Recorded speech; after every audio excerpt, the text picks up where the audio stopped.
Right now I'm driving a Mercedes-Benz G63 AMG, 536 horsepower, twin turbo, $138,000. This is an exotic truck.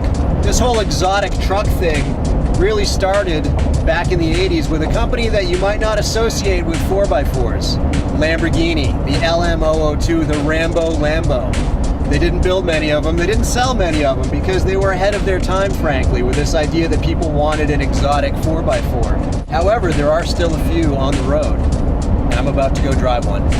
The G-Wagon is an interesting story because it originated in 1979 and it's still unchanged. It's kind of wild that they could keep adapting it, but it's still like this 80s Mercedes build quality that, you know, you just don't see in any of the other products.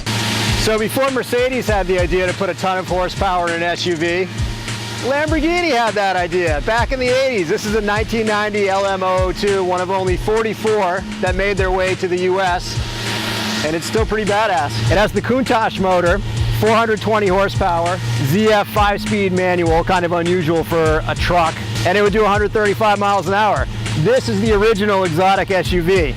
You know, Rolls-Royce, Bentley, the Bentayga, Ferrari might even make an SUV. This is the one that started it right here. Lamborghini had this idea before anybody else, and the world wasn't quite ready for it. They were thinking sports cars. You know, if you want exotic, it's a sports car, it's not a truck. Badass LM002 fact, this open bed part here in the back, this was the area where you would mount the guns.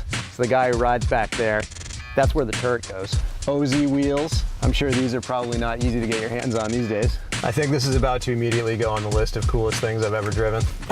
Just, hold on, you gotta look at this. The key is like back under between the wiper stock and the steering wheel. Yeah, this is 80s Italian ergonomics at its finest.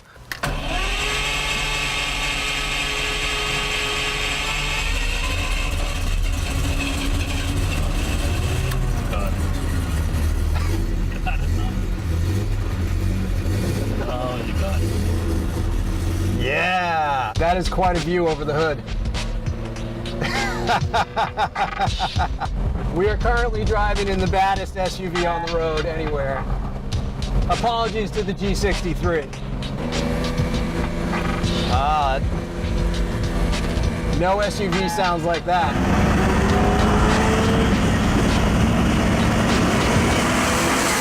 It's actually pretty easy to drive this thing in traffic because it's square. You can see where the corners are. It's right there and right there. This is interesting. Dual check engine lights. A check engine light for each half of the engine. Four-wheel independent suspension, skid plates. So even the drive shaft is protected by this huge X-brace. This thing is beefy. They probably still have the tooling for this body somewhere in Bologna.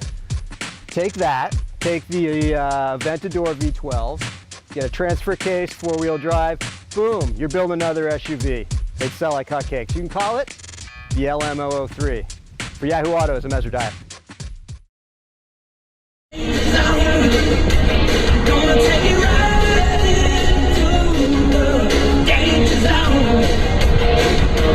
I survived the Lamborghini danger zone.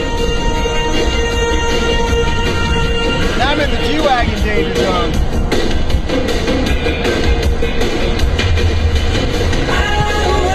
This song was written about the Lamborghini LM002, true fact. Oh man.